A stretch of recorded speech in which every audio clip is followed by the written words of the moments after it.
Welcome in, everyone, to another episode of Desperate Pursuit. This is part 2 of how to grow your relationship with the Lord. Joining me is Brittany Olivares, and if you like today's content, there's a part 1 for you to go check out right after this. But on behalf of me and Brittany, we love you guys, and we hope you enjoyed today's content. I've had people ask me about this topic, or my thoughts were, it's tithing, which I have a couple cool, interesting facts, but I want to hear from you first as far as like why that's on your list to grow your relationship with God. Yeah. And just your thoughts around it. Well, one, it's something that's in the Bible, it's scripted. It says that we're supposed to give back 10% to the Lord. It also says that everything that we have belongs to God. So everything that all of our possessions, whether that's money or anything that we have, like that all comes from God. So who are we to take that away from God? Like, no, we're supposed to give it back. And the fact that he's allowing us to even keep all that we have and only give him such a small amount of 10% back is just his grace, in that part. And so I had put it on the list because I've seen how whenever I started tithing, because that's one of the commands we're supposed to do anyways, I've just seen how God has been so amazing and he's been able to bless me with that, like bless me back whenever I do tithe. And so that's why I'd put it on the list because one, it's what he had said. And then two, I've seen the fruits of it by doing it. And that's something that I feel like a lot of people, like you said, it can be very controversial because they're like, it's money. Why do I have to give them my money? Like, why does the church need money? They don't need it. But in reality, it's like, it's not yours to begin with. And like, yeah, you're not giving it to the church, you're giving it back to the Lord. Like, it's God's. Like, he literally said, like, this belongs to me. I had said you can't pick and choose what you give to like what you have from God. So you can't pick and choose and say that you're going to follow this thing, but you're not going to follow the tithing aspect of it, And that's why I also had put it on there because I feel like most of my life I would do all the other things. And I just wouldn't tithe because I didn't really see the importance of it. And then I've realized like I'm literally not allowing myself to like receive the fullness of what God has for me because I'm picking and choosing what I'm following. And so whenever I did start tithing and I was like, okay, God, I'm going to give this back to you. I was able to see like the goodness of what God has. And I actually had a story that I could share. So when I did start tithing, I remember I didn't even know what tithing was until I came to North Rock actually. And I was like, what is that? And then like, Pastor Jonathan spoke about it and I was like, oh, okay, that's interesting. I was like, okay, I guess I'll like do it. But I was only gonna do it like in my mind, I was in the right headspace. So I was like, I'll do it during that, what was it, legacy offering thing, I'll just do it at that time because that's whenever they're like talking about it the most. I was like, cool, I'll just do it then. And I remember like sitting in the service and the Lord spoke to me like, give this amount. And I didn't really understand tithing and I wasn't working at the time. So I was like, well, how do I give 10% if I'm not working? So I was like, what do I do on that? But the Lord told me, give this amount of money. I was like, okay, I don't know if I want to do that because I'm a broke college student who has no money, can barely afford groceries. So I was like, that's a little much for me to do. But instead of me, being selfish and thinking about my own ways, I was like, okay, let me actually act in obedience in it and do that. And so I did it. I did with the Lord how much he told me. I gave it, I tithed it, and I was like, okay, not gonna see that money again. I was like, oh well, but that's fine, as long as I'm doing what the Lord asked. And then I'm pretty sure it was like that next week I received a check in the mail about somehow we overpaid an amount, and so they were returning us money back, and it was the same price of what I just tithed. And I was like, oh my gosh, like that's crazy. Like God literally just returned to me what I just gave to him. And obviously that's not always going to be the case, but in that scenario it was really cool to see how like God literally blessed my obedience, but it took me taking that step of faith and took me actually putting in that action for the Lord to bless me in it. And I was like, wow, okay. So from then I was like, okay, this is something that I should be doing more often, because like this is something that is from God, and why am I going to take away a blessing from God? Like it goes back to him. No, I had a similar experience, right? But before I go into this similar experience, because I feel like I have to preface with this, and I was talking about earlier how like there are going to be people, and this is not going to apply to everybody. Yeah. But there are going to be people who are like, I don't want to give to the church because the church is like, they're doing this or they're doing that. Or like, I'm not being spiritually filled, so I don't want to like tithe because they're not doing things that fill me spiritually. Yeah. And again, this isn't going to apply to everybody, but there are people who are being provided next steps that they may be taking. Mm-hmm. And maybe they don't have respect, or maybe they don't, I don't know why they wouldn't be listening, but you can't have someone tell you what your next step is spiritually to be filled, and then not take it, and then complain about not being spiritually filled. Mm-hmm. And because of that, keep your tithe away from God. Like, that's not, you can't punish God for your own rebellion, right? Like, that's not how that works. If you're not listening, that's your fault. Mm-hmm. Again, not going to apply to everybody, but there are people who that's going to apply to. I'm just going to tell you right now, that's not the right way to go about it. Yeah. For me, I think I had a similar experience. Mm-hmm. Where we had the Time to Build initiative, and I don't know if I've told this story or not. I feel like I have avoided telling it because I was like, this is something I'm doing. I'm not going to tell people because I don't want people to look at me like, thinking I'm trying to praise myself. But we were at the Time to Build dinner where we were giving like an initial offering. And we had gone over the number, like me and God, like I was trying to go over the numbers and I couldn't land on one. And I felt like, I think I started at like 500 and, it was going up and down. What I had in my account was 1,500, and I didn't have a job at that time, but I was like trying to be in ministry. Mm-hmm. And I was really close to it, but I wasn't there officially. And so I was like, I don't know, like, I don't know what to give, because like, what if I don't even get to see this Time to Build thing happen? Mm-hmm. Like, what if I'm not here when it happens? And B, like, what if I give this much and something happens and I don't have money for it? Like, it's just, I don't know what I should do. And then I felt God be like, oh, give whatever you have left in your checking account. Mm-hmm. And I was like, that's a big ask. Yeah. 1,500, that's a big ask. And it's not like I had a ton of money in my savings. I didn't. So it was a lot. Yeah. 1,500 at the time was a lot, right? It was basically everything I had left. I was like, I don't know. Like, I don't know if I want to do that. Yeah. That seems really irresponsible for me to do. But I wound up doing it because I was like, okay, whatever. Up to that point, I think I had tithed and I've been provided for. So I was like, okay, I trust that that'll continue to be the case. Mm-hmm. So I'll tithe what you tell me to tithe. Or in this situation, at least. Yeah. That one-time giving thing. The next day I got the job, right? The job where I would get like health benefits, and I got paid where over the course of the next year, like my bank account like tripled. Mm-hmm. And not from the 1,500, from a different number that was higher than 1,500.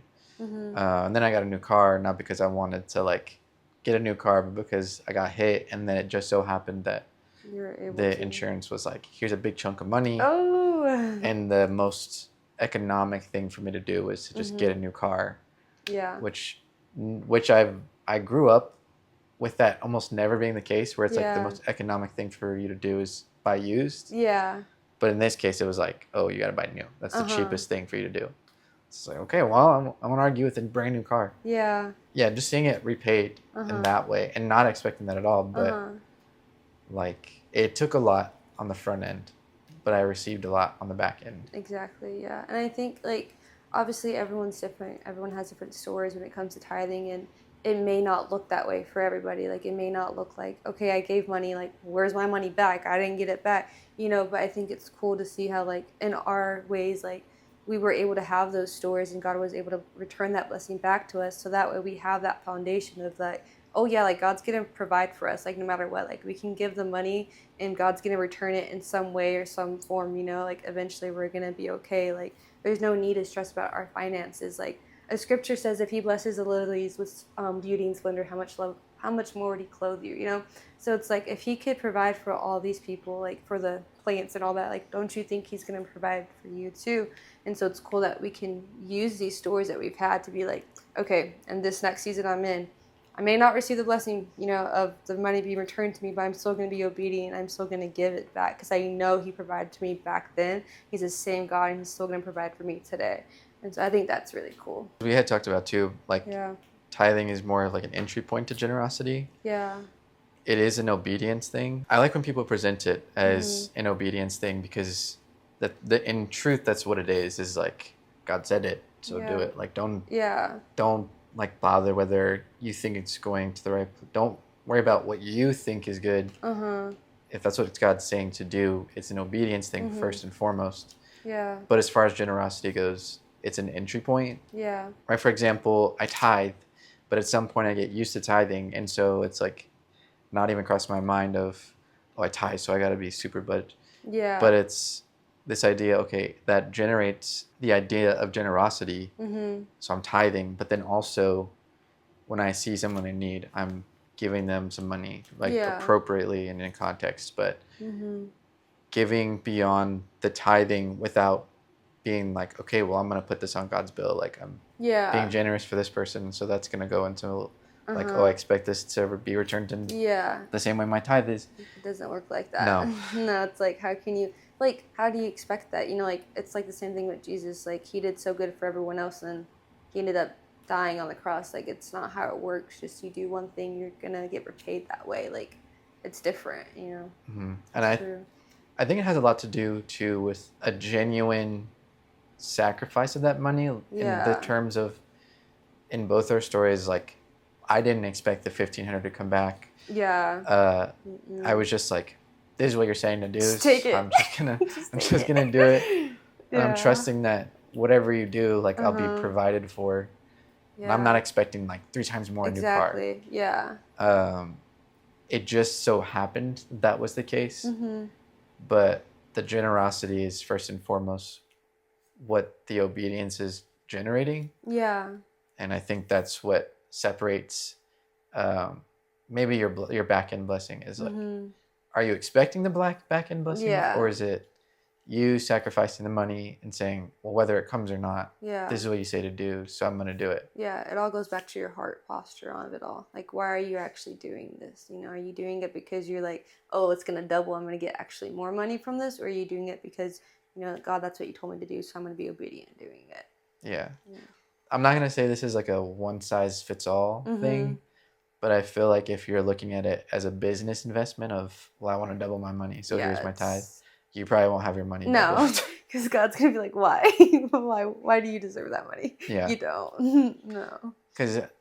And maybe that, right, going back to the heart posture thing too, is like, if it's designed to serve God's house and reach people, serve ministry, but you're looking at it as like, I want to double my money. Yeah. Well, now you and God are not aligned. It's not the same. So it's like, you're not going to get the same blessing. The whole thing should be like, one, because it's a command, but also it should be like, oh, I want to spread the kingdom. Like, I want the church to reach more people, and that's how they're able to do it with the money, with, you know, hosting ministries like young adult or students, you know, they're able to do that through the money that we tithe. So it's like, no, like, I don't care about like getting the money. I just care about you reaching people. Like, that's what it should all be about, honestly. And on that note too, I was talking with Parker about it, but, and I think this is a whole different subject that I can just talk about all day. Okay. But to condense it to what applies, I think at some point I was thinking about, you know, oh, I'm not getting these treasures on earth, and I have to be okay with that. But they'll be in heaven, and I was thinking in my head, like, I'm gonna have like diamonds and rubies and emeralds and like all these things. And I was like, my storehouse is just gonna be like so crazy.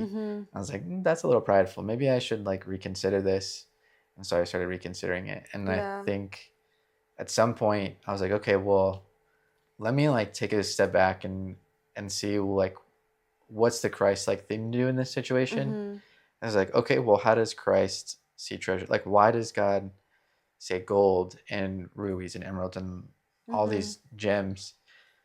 And it was more so to say, like, not that these materials are beautiful, but this thing that I made is beautiful. And then that eventually gets applied to us, where we're the treasure. Yeah. And so I was like, oh, well, I'm looking at this all wrong. Like, gemstones. And it's like, no, it's the people. Like, the people are, like, if I'm thinking about my storehouse of riches, it's going to be filled with gold and all that, it would be empty of material treasure. So that it could fit room, it would have room for the actual treasure, which is like the people that I'm building relationships with, the people that are in heaven that value God the same way I value God. Yeah. And so just kind of that being where and how I see treasure, so that I can appropriately see what is being returned to me. Because sometimes, and I think this is why I was saying it, sometimes the blessing that's returned to you is not riches and all that extra stuff. Yeah. Sometimes it's like relationships. Mm-hmm. And oftentimes I've seen relationships pay off way more for me than any Yeah. like monetary value. Uh-huh. Maybe the outcome was monetary, but it could have never happened without this relationship that God had put into my life. Yeah. And so the blessing may have wound up looking material, Yeah. but like the actual blessing was a person in the middle. And then the result of that was, maybe not, materialistic. Yeah. But the real treasure, regardless of the outcome, is like the people. Another thing, and dang it, now I feel like I'm yapping all day, but It's okay. one thing I thought was cool, that I thought was cool in Daniel, was King Nebuchadnezzar. Oh yeah. It describes him taking all the Lord's treasures, right? His gold cups and plates and all that, and King Nebuchadnezzar puts it in his storehouse. And I was like, okay, that's weird. Like, why? I've read all these kings, and they'll desecrate it or they'll do this or that. Like, why is King Nebuchadnezzar putting it in his storehouse? That, to me, I'm reading it and it seems like he's valuing it just as much. Let me go see what this means. Yeah. And it actually is the same thing of like he's putting value on these items, so much so that they're his sacred treasure. And what he's doing, and he's giving his most sacred treasure to his storehouse, to whatever gods he worships. Yeah. But he's taking part in the exact same idea of tithing, just in, it's just to pagan gods. But it also relates in the sense that Paul's saying, like, what good does it do you to believe in God? Like, even demons believe in God. And so in the same way here is like, what good does it do you to like so superficially tithe? Yeah. Like, even in this instance, right, Nebuchadnezzar's tithing, even to pagan gods, people tithe. What matters is like how you're tithing, where your heart posture is when you're tithing, Yeah. and what that builds in you, but also what you're valuing when you give that money away. Yeah.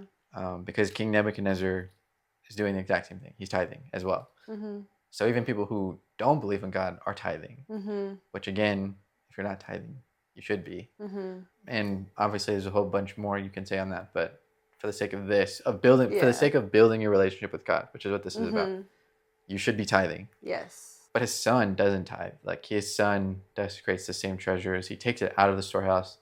He doesn't see it as sacred. He's not sacrificing his most valuable treasures, right? Which is what King Nebuchadnezzar saw it as. And his son, like, God drops a hammer on his son where he just straight up kills his son. Dang. But King Nebuchadnezzar eventually comes into salvation. So that's a stark contrast and interesting difference, as far as when we talk about where your heart is, and your heart being in money, laying that down for tithing. Yeah. I think that's a direct example that God gives in the Old Testament of, hey, this is a heart posture difference between a father and son. And because of their heart posture difference, here's how that plays out. Like, it is God dropping the hammer, but it's also him saying, like, this is how much this is important to me, that you don't value these material things more than me. Yeah. So I feel like that's what it is at the end of the day. Like, we hold so much value in the materialistic things over than God, That's not how it should be. I agree. I was reading Isaiah. Yeah, it's Isaiah 42:8, where Isaiah is talking on behalf of the Lord. It says, I am the Lord, that is my name. I will not yield my glory to another, or my praise to idols. Yeah. Which is what we see money as. Yeah. And that's also to say, like, God's pretty explicit as, like, I'm not yielding that. Like, this is I'm not accepting a second share. Yeah. It's either I am your treasure or I'm not. There's no one else that's going to outvalue the Lord. I'm not. This is not like a 99-1 split. Yeah. I either am your God and your glory goes to me, or I'm not. I'm not. Yeah. And just to be clear, I'm not yielding my glory. Is what he's saying. Yeah. Then the next thing that you have The six of seven is Yes. what is taking up your time? Yeah, so what is taking up your time? So I thought this one was something that I had really had to reflect on whenever I was thinking about how can I get closer to the Lord. So what is taking up your time? Like this could look like, what are you watching? You know, what are you listening to? Is it social media? And so we're gonna kind of go step by step. So one, what are you watching? So if you're watching a show or you're watching a movie or something that you know it's gonna stir your emotions in a certain way or lead you to do, like feel a certain way about something, why are you gonna watch it? You know, and I feel like that's something that's very cautious. You have to be very cautious about and intentional about. Like for me, I'm a girl, so if I watch a rom com or something, I know I'm gonna get upset about it because I'm not that girl on the screen.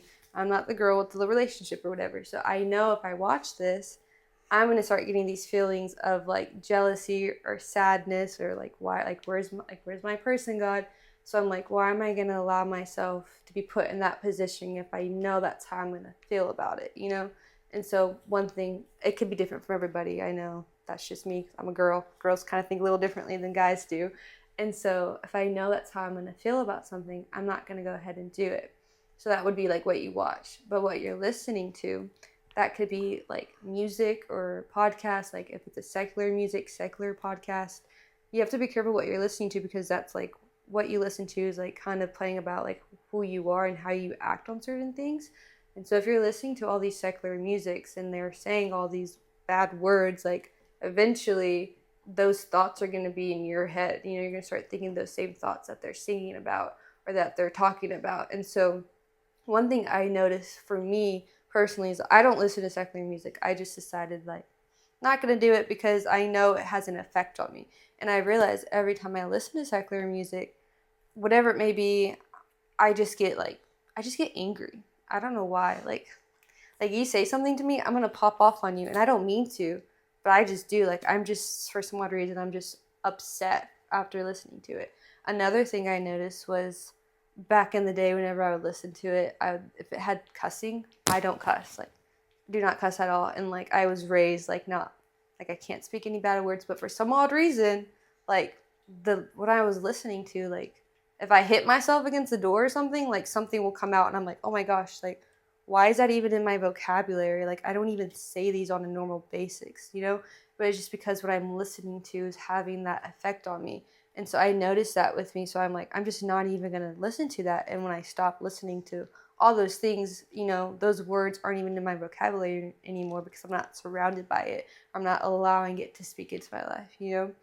And that can look different for other people. Like that's just how it affects me personally. So if I know it's going to have those negative effects on me, then I'm just not going to do it. And I'm going to take a step away from it because I know why am I going to let something affect me that way? So the other one I would say what's taking up your time is social media. So if you realize social media could be something that if it's straying you away from the Lord, if any of these things are straying you away from the Lord, then it's something that you shouldn't be allowing to be taken into your heart, for one.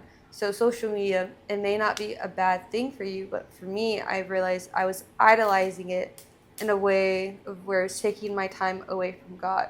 And so if I knew it was taking my time away from God, and I'd be in moments where I'm like, okay, I have an hour before I have to go leave somewhere. Let me just go on my phone, rest for a little bit, and then I'll go read my Bible, you know? And I would catch myself pressing ignore my little time limit to where it's like the 15-minute time limit. Now press ignore, and I just kept pressing ignore to the point to where I used all my 1 hour free time on my phone instead of using it like in my word. And I'm like, oh, like why did I do that? And I would realize it, and I just wouldn't do anything to change it. And I just kept falling back into that pattern of like, I'm just seeking my phone as resting instead of seeking the Lord as resting.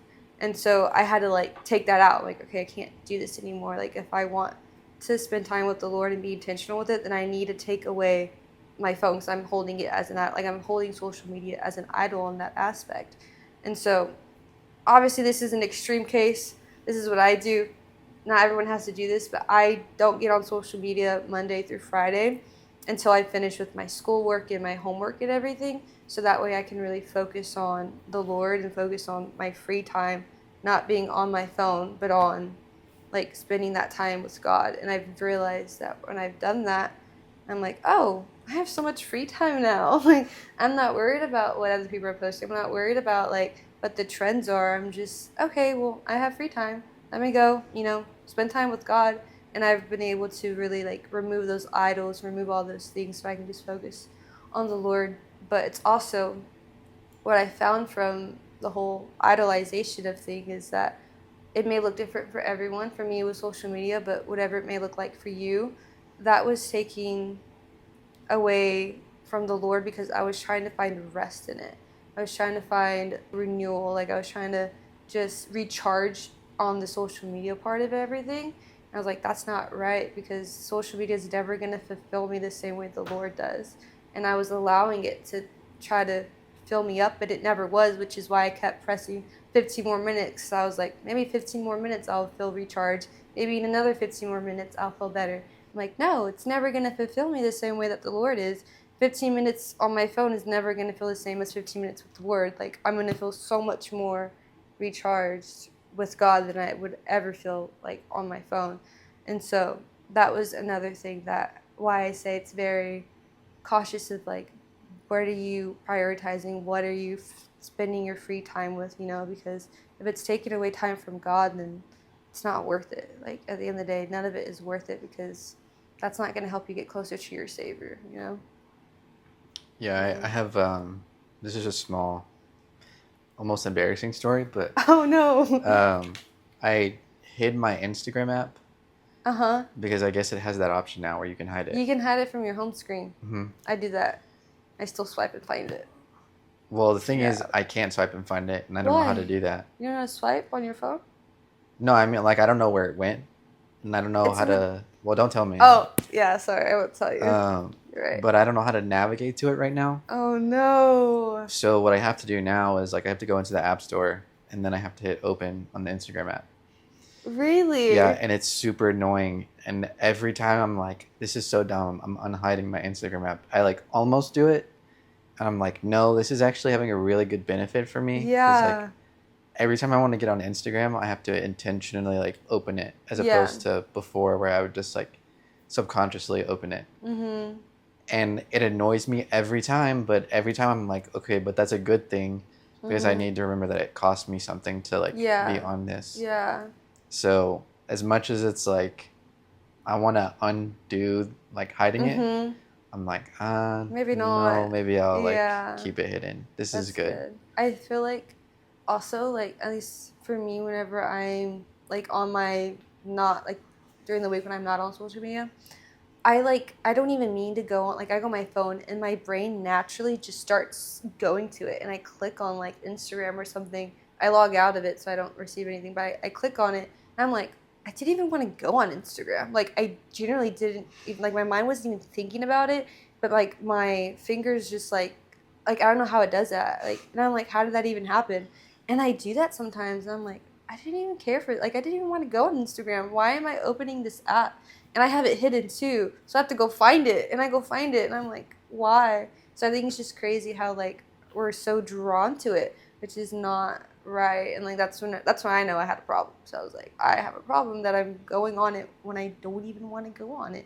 But it's just a muscle memory at this point, which I want to switch, Yeah, I think what started, like, the reason I actually hit it initially was because I think I closed it one time. I was like, okay, that's enough Instagram. And then I immediately opened it back up. Yeah. And I was like, wait, didn't I just close this? Yeah. And I was like, okay, I need to do something because this is not good. It happens to me. I, like, go through back and forth between the two apps. And I'm like, go on TikTok. I don't like this. I'm going to go back to Instagram. Okay, I'll go back to TikTok. I'm like, what? Like, you closed off of both of them for a reason. Yeah. Yeah, it happens to me. I think you were saying something. Oh, as far as, like, TV goes. Yeah. When it comes to TV too, like, and I gave the story earlier, but it's, and again, it's a little embarrassing, but Talk about it. It's okay. It's like, there's a show that I was like, okay, if I ever get in a relationship, especially being in the Christian world, is like, they probably haven't seen the show. But I don't think I ever made the connection that it was like, oh, in the Christian world, they probably haven't seen the show. Yeah. Because it's a secular show. And I was like, oh, I can't wait to like get them into the show. Such a good show. And I'm just thinking like story based. This is such a good story. Yeah. But in that type of media, in that type of TV show, is that there's a thing called fan service where it's like they put something in that appeals to guys, but it's like a lustful thing because lustful things appeal to guys. Yeah. And so I was like, oh, they'll have to like, I think, that'll pop up. How am I gonna address that? Because that's a little weird. And I was like, well, I'll just like prep them and be like, oh, this thing's gonna pop up. It's weird. Just ignore it. And I was like, just ignore it. Like, hold on. I'm setting such a bad example. Yeah. Telling someone, oh, ignore it. Like I'm over here 5, 6, 7 days a week telling people you can't ignore this. You can't ignore it. You can't ignore it.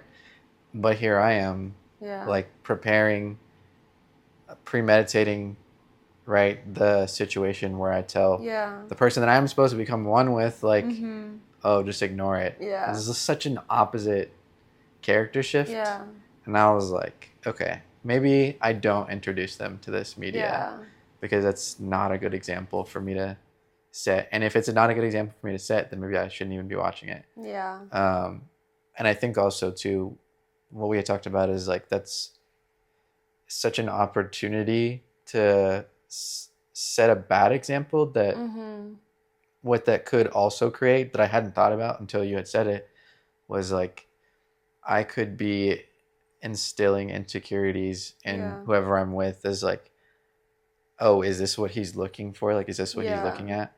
And maybe I am, maybe I'm not, but like me, which to be clear, I'm not, but that's not going to translate to them because I am watching things that have that in it that they would not be secure in whether or not I am or am not. Yeah. Like that would raise the question. And that's not what I want to do as someone who's setting the example in a relationship. Yeah. So I'm glad you pointed that out earlier because I didn't even think about that. Yeah.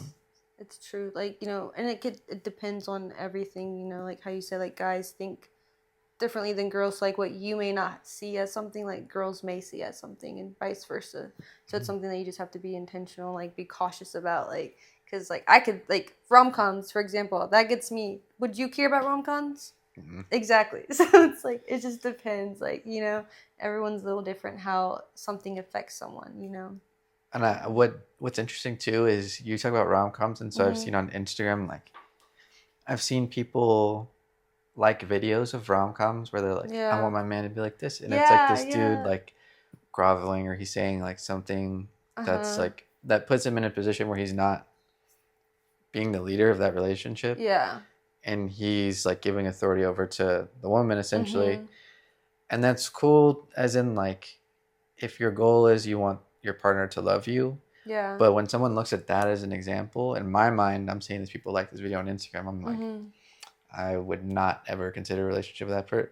Well, I don't apply that one. But you see their interests and you're like, oh, that's a different interest than I would like. Yeah. And I don't like immediately be like, oh, I'm not gonna date that person. But I do in that situation be like, oh, I would never do that thing that they're looking for, because what they're looking for is for me to like set an example as a leader that says I'm not the leader in this relationship. And that's not that's not what the Bible says I should be doing. So I'm like, I put a little question mark there. Yeah. That's good. But yeah, and that's just, when you're talking about rom-coms, right? To your point, if that's what someone's looking for, is like for me to give up the authority that I should have in the relationship, I'm not gonna do that.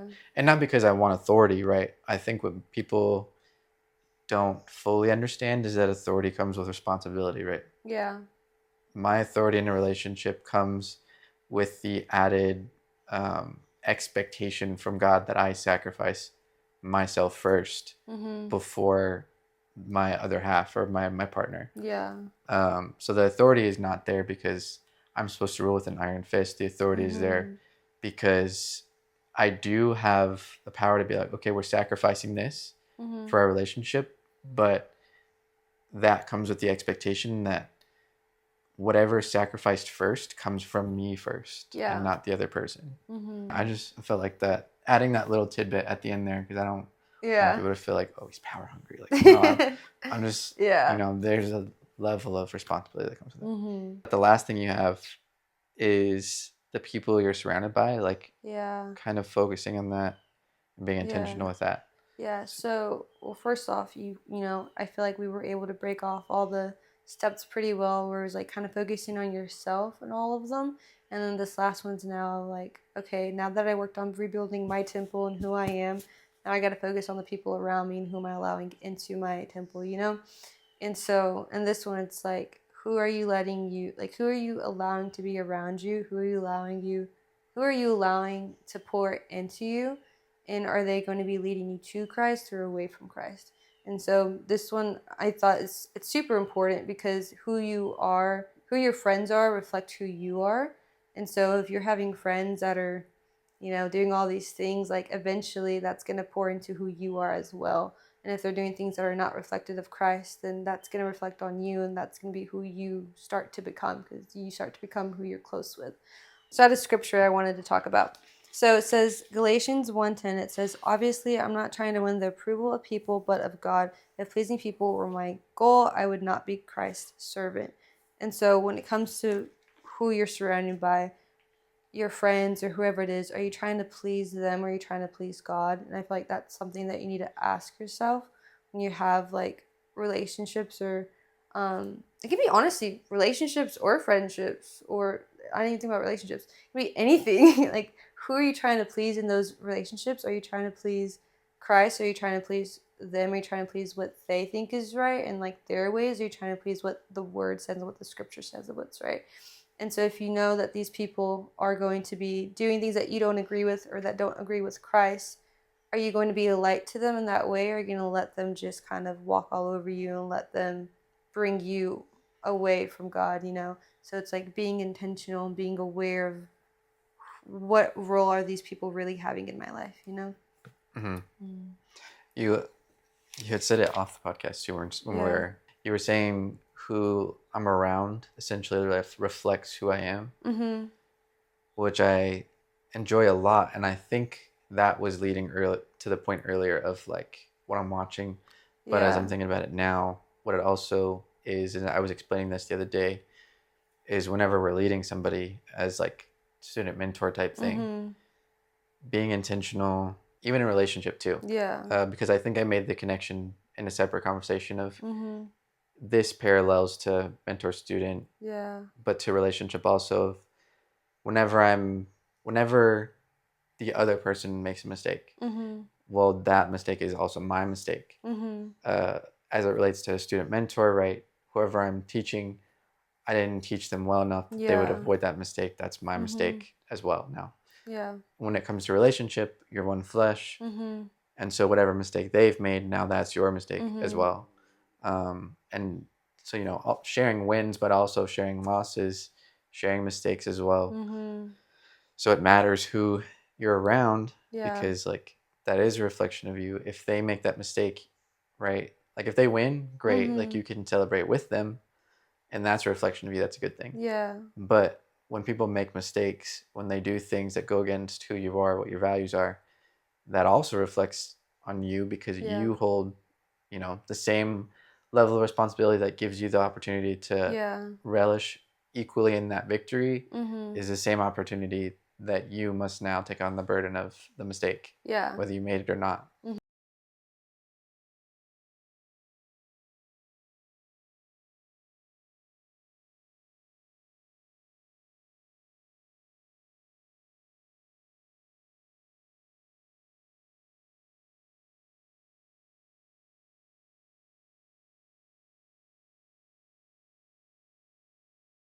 Necessarily go inside and get all the money, but you stay in the car. So your friend goes, gets the money, they come back in the car, and then you drive them away. So you didn't partake in actually getting down and robbing the bank. But however, if y'all get caught, you would still go to jail because you didn't do anything to stop them and you helped them in the crime.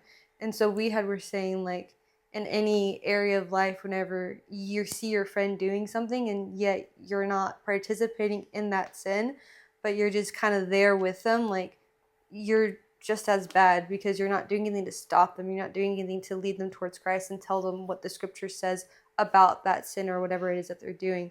And I thought that was so interesting. So I was like, I've never thought about that. Like, yeah, they would go to jail, obviously, 100%. Like, I knew that off the back. Like, even though they didn't do anything, they were going to go to jail. So I'm like, what makes it different from that, from our like spiritual aspect of our walk of like, oh, I'm sinning just as much because I'm not actually doing anything to stop you, doing anything to help you in that area.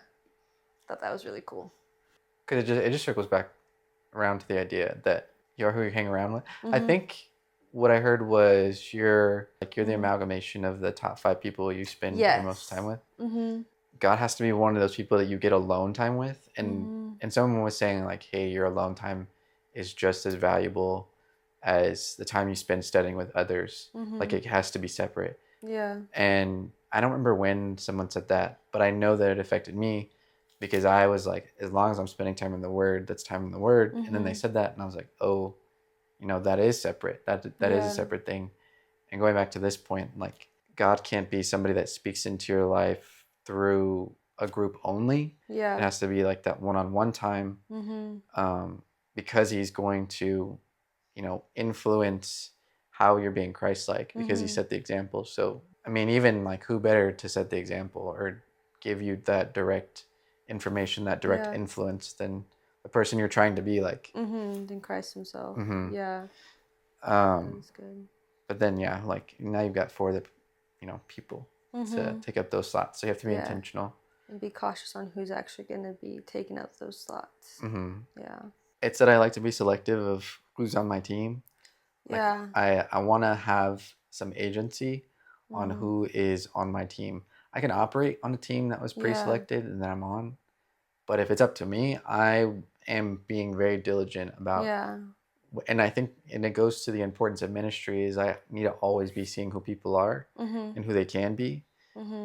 What that also does is it helps me create a team that I know will be effective. Yeah. Because maybe it's not off the bat the perfect team, but I know what the team could be. Yeah. And so I'm being intentional about getting those people, because I'm like, I know exactly how you're going to play into this team. Yeah. And I am intentionally seeking you out to be on this team because I know how you'll fit into it, and I think you'll excel, right? Not at their expense ever, of like, oh, if you're going to have to sacrifice this thing for me to win or for the team to win. It's like, how do I take your strength and utilize it in a way that you're happy, but also that helps the team win? Yeah.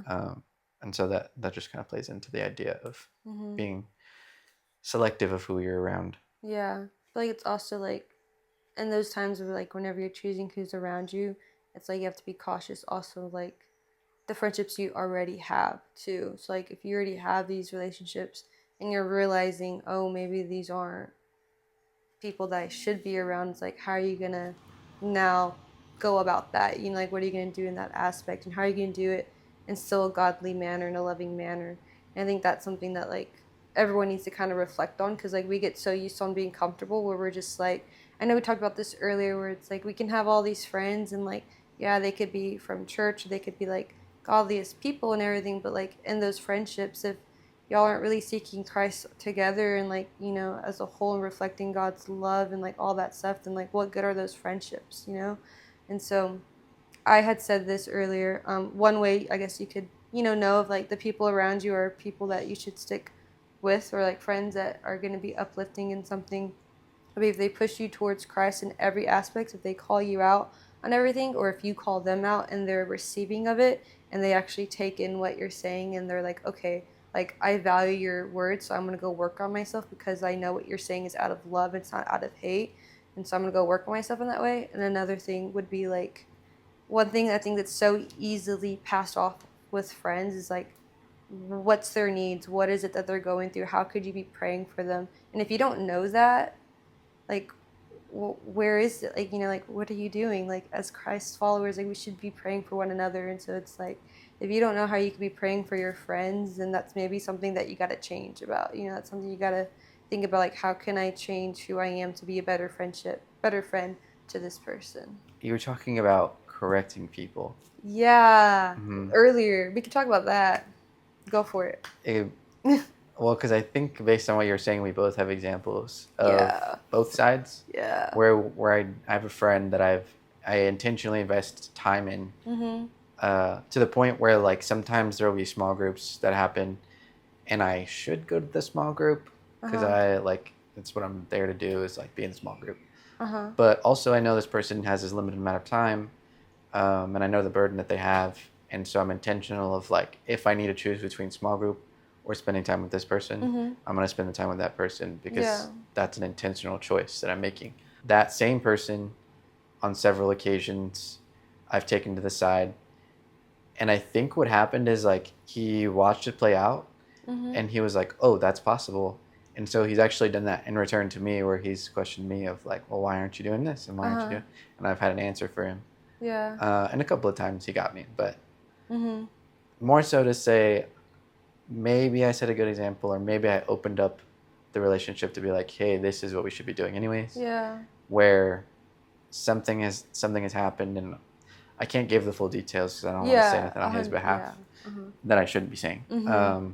But something will happen, and I'll ask him about it. I'm like, "Hey, I don't think this is the right way to go about that," or I'll listen to him talk sometimes, and he'll be explaining his situation, and I'll hear a bunch of I, Yeah.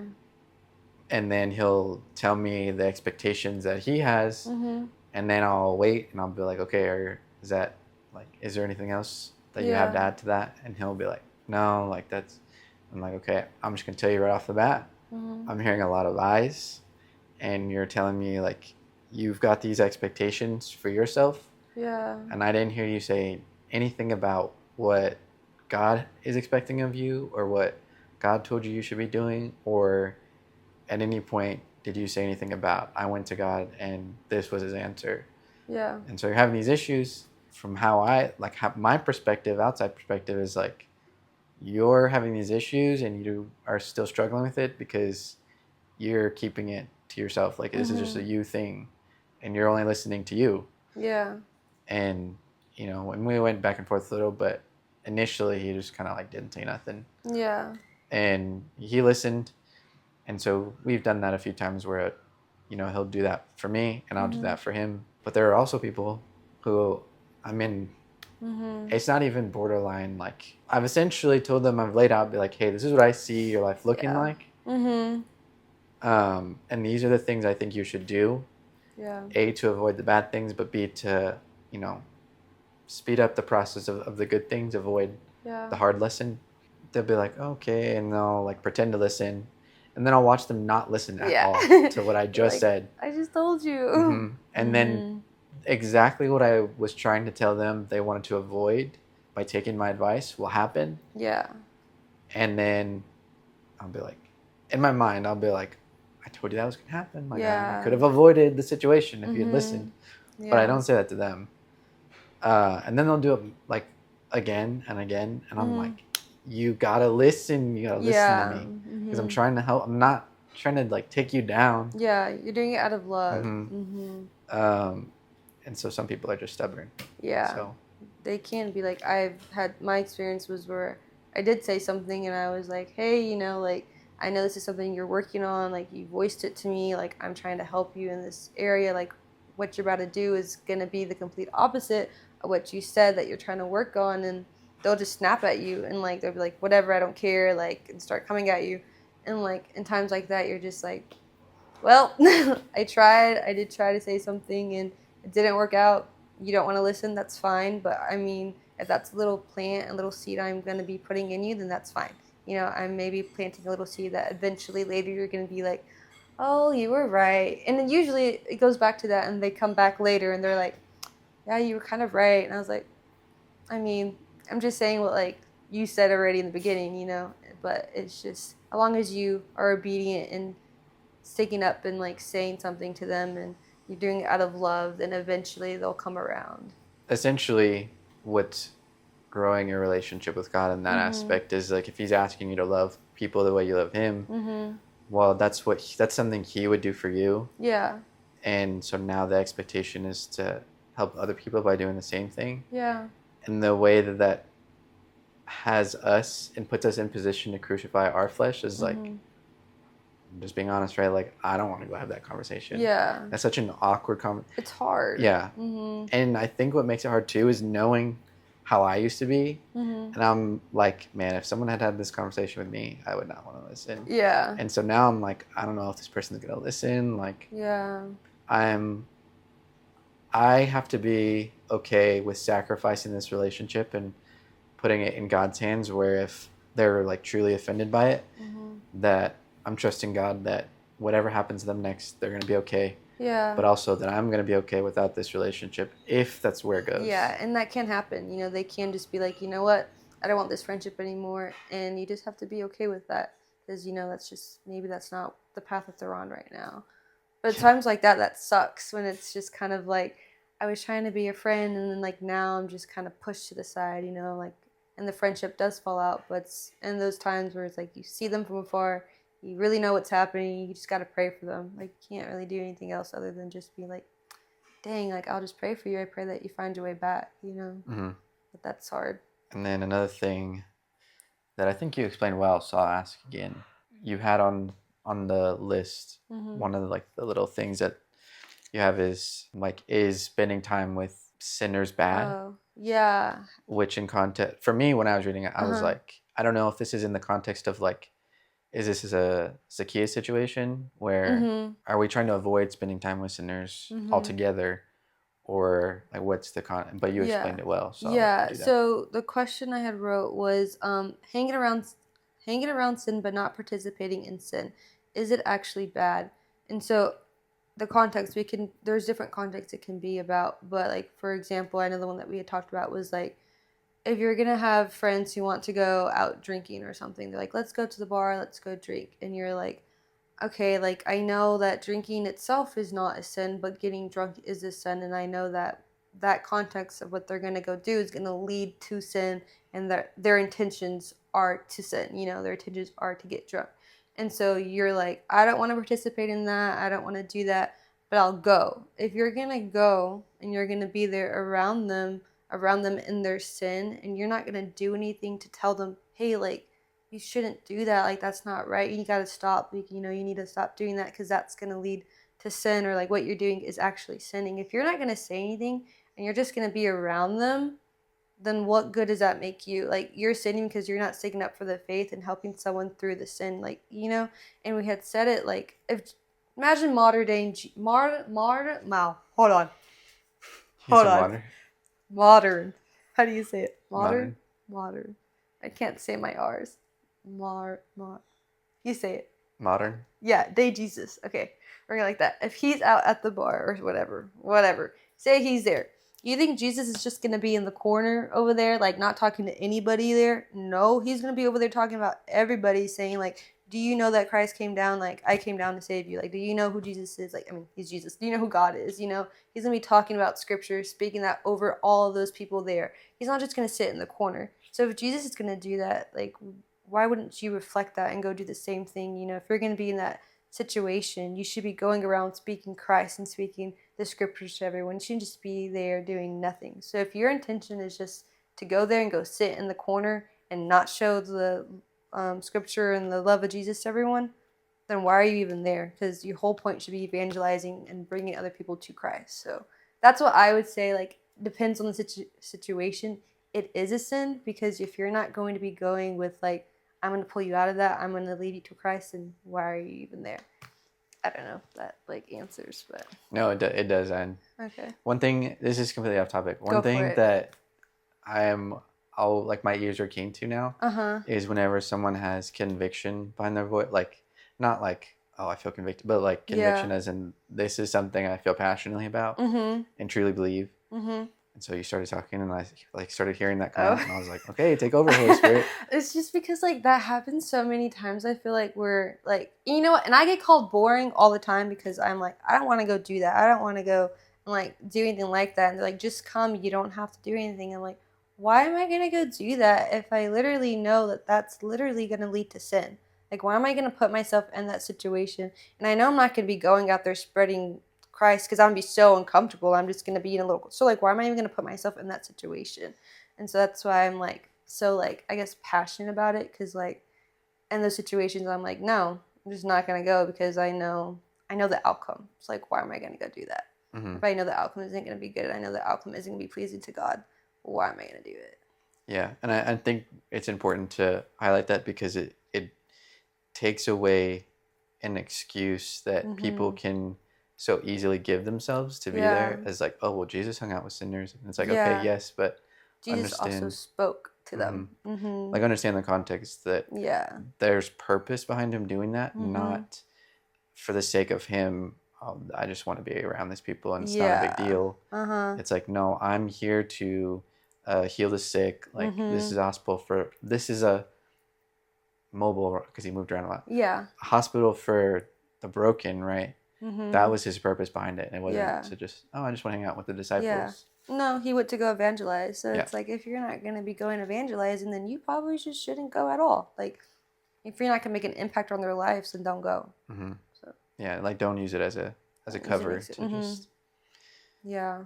The last thing that I would want to like take a look at is the verse that you actually provided, Uh-huh. where the idea is I'm not trying to win the approval of man, but of God. Yeah. Yeah. So for that, like your whole life is not to please man. Like your whole life should be pleasing to God. So if in that situation that we were talking about, you going, if you're doing anything, if you're trying to do something just to please somebody else, you're doing it for the wrong intentions because at the end of the day, like they're not God. Like there's only one God and that person is not it. And so what you're doing is supposed to be pleasing to the Lord and doing what scripture says and doing what the word says. And so at the end of the day, like you could be doing anything you want, but you can even try and please yourself. Like it doesn't matter. Like you could try to please yourself, you could try to please others, but if it's not pleasing to the Lord, then why are you going to be doing it? Because at the end of the day, like he's the one that loves you the most. He's the one that sent his son down to die for you. He's the one that gives you the mercy. He's the one that provides for you. Like that should be your ultimate goal of who you should be trying to be pleasing. It shouldn't be man because they're just going to fail you at the end of the day anyways. Yeah, I think one thing that, in the context of that verse, one thing that I don't know if I struggle, I mean, maybe I do struggle with it because this is why I'm asking. Um, Trying to submit to authority in the appropriate context, still going by this of like, I'm not trying to please man, I'm trying to please God. Right. And so, I mean, the initial thought is like, I'm trying to please God by obeying his command to submit to authority. But where do you think that falls when it's like the authority figure, whatever, wants you to live up to an expectation that's man made as opposed to one that's set by God? Honestly, I just wouldn't. You know what's funny? I'll also share this story. I don't know if I have time. I used to work at Chick-fil-A for like 2, maybe 3 days. I quit really fast because the person, my manager, wanted to go out drinking with me. And I was like, no. Also, you work at Chick-fil-A. This is the Lord's chicken. Why are you trying to get me to go drinking? And so he was like he's my authority. So you would think like, oh, like, yeah, you're going to say yes so you can get on good, like, what is it, like good, how do you say it? Good graces. Yeah, that good graces with him. But I'm like, I'm not going to do that because I know that's, like, again, like, that's not something I believe in. That's not something I'm going to do. Just because you're above me in that way, if it's going to hinder me from the Lord, it's going to lead me to sin, I don't care. Because at the end of the day, this is all temporary. Like, I could lose this job. I really do not care. It's probably the best, honestly, because if this is not something from the Lord and it's not something that's going to be pleasing to God, God's not going to put me in that position and want me to leave. Like, he doesn't expect me to stay in that position knowing it's going to be displeasing to him. And so if it's something that's going to be pushing you away or something that's rejecting the Lord's will and the Lord's what he has says, I just say don't do it personally, because at the end of the day, again, why are you going to try to please them when you should be pleasing God?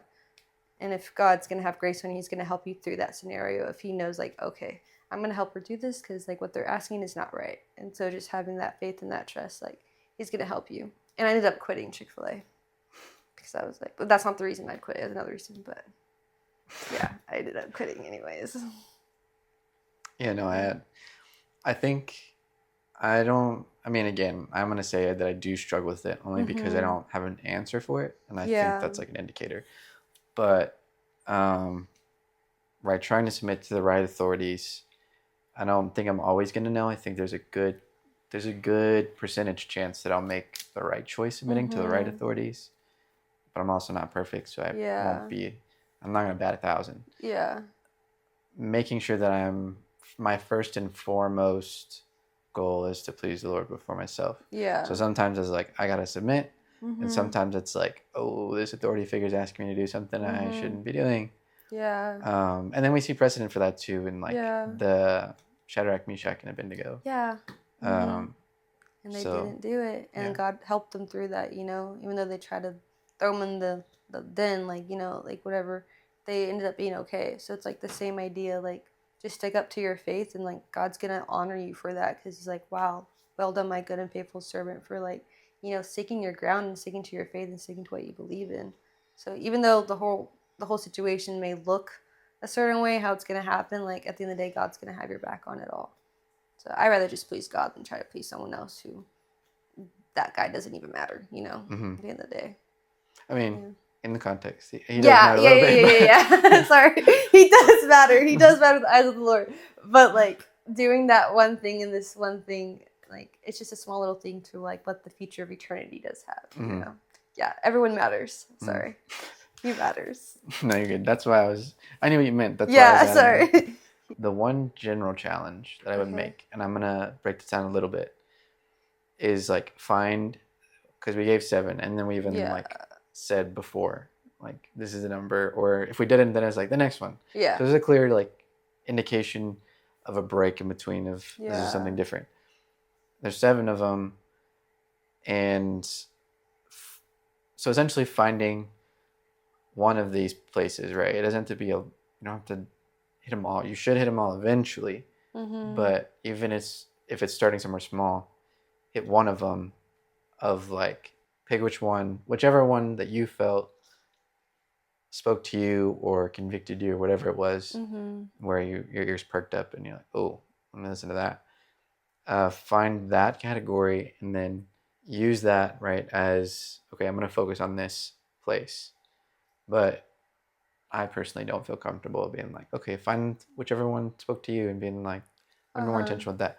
So I'll break it down a little bit, right, in prayer.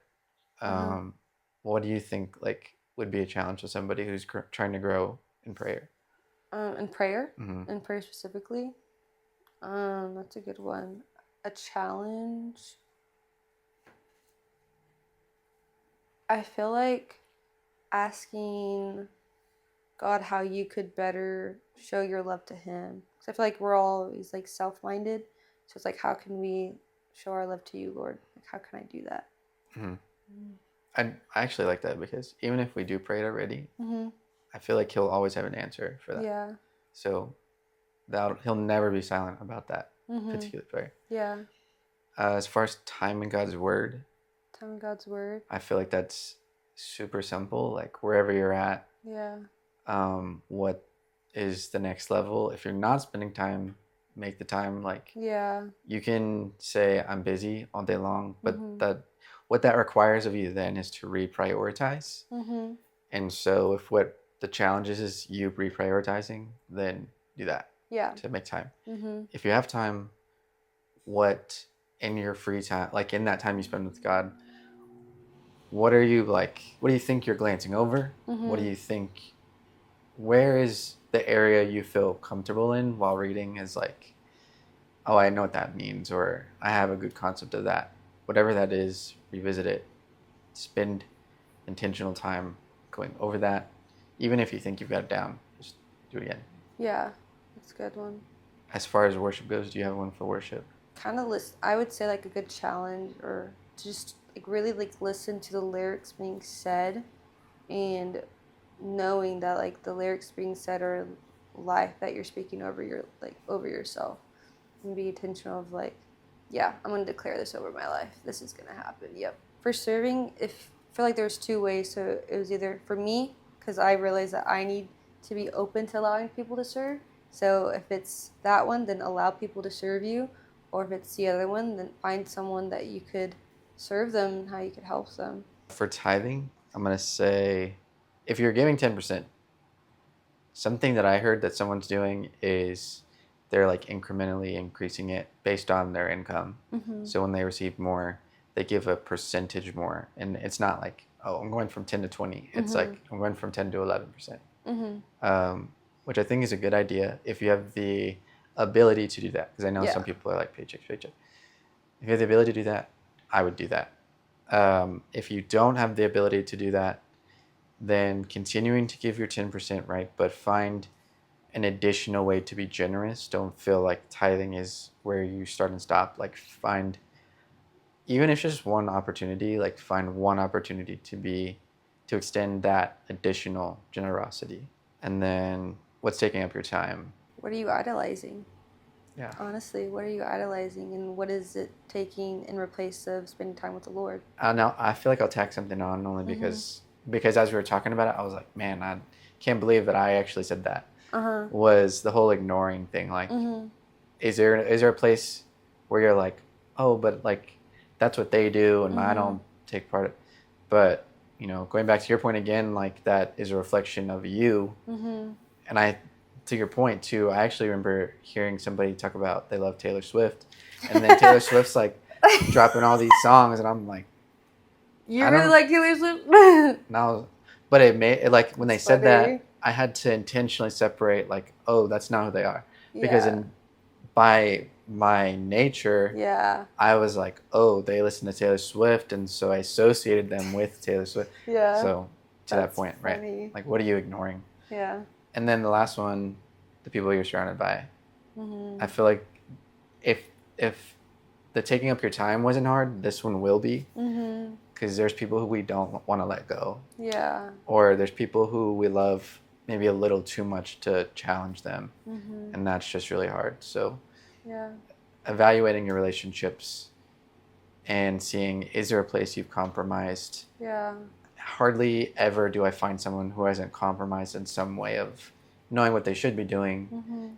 Even if it's like, I should be challenging their sin in this area. Knowing what they should be doing and then not doing it, or finding an excuse to not do it. And I say that because I'm guilty of the same thing sometimes. Like, it's just hard. It is hard. It's going to be hard. So, but that's why it's a challenge. So having that breakdown, going away with hopefully something to do, right? It was awesome. Like going through that all. I wasn't sure when you had the list what I was going to say, but I was like, oh, well, I'll figure it out. I feel like it's a good breakdown of kind of like, oh wait, like a reminder, for everybody. And I think you need the breakdown too, because it's so popular to break those, particularly those things down, but never actually get into sometimes what it looks like. That it's like, oh, make sure you're doing these things, and then you get into it, and you're like, okay, how do I do that? Like you can hear about it, but you're like, okay, but how do I do that? So that's good. So I'm actually glad that you brought up the topic and then had like all this stuff, because it was good to break down. Thanks. Hey, that's exciting. But thank you for being on the podcast. Of course. Joining. Thanks for having me. Yes, ma'am. I loved it. Appreciate it, and we'll see you next time.